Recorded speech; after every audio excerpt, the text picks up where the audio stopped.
Right, so my opponent started off her rebuttal by saying if you don't have to submit your vote.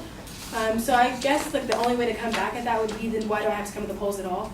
Because if I don't have to submit my vote, then why are you still forcing me to come to the poll to mark, oh, don't submit. So, and she continuously said too that no one is forcing, but if you're like saying that I have to do this or I'm gonna have a penalty, then you're kind of forcing, so you'd have to.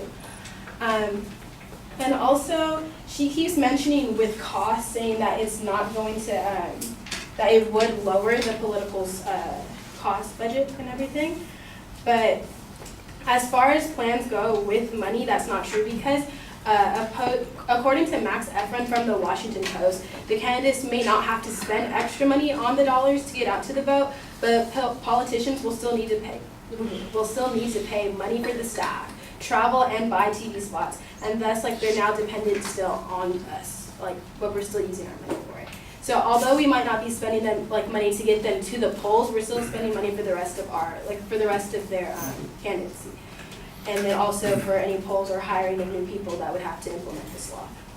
And then also along with the costing, this might not be effective because all the countries might not be able to implement their law and have the right funds for like making sure that everything's running smoothly with it. And then my opponent also brought up that we cannot compare ourselves to, if we can't compare ourselves to Australia and what they're doing, then we shouldn't compare ourselves to any other countries, but we never really compared ourselves to any other countries.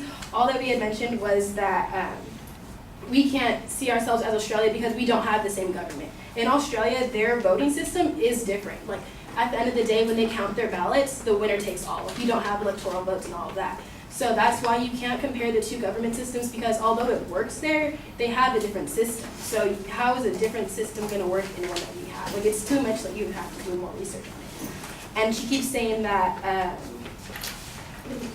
how the ratings would increase, but after studies, there's no distinct graphs that prove that rates will increase. Everything is always fluctuating.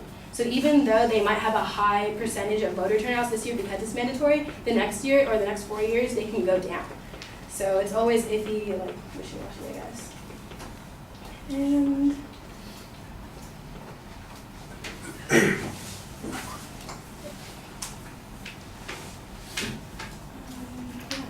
that should be it.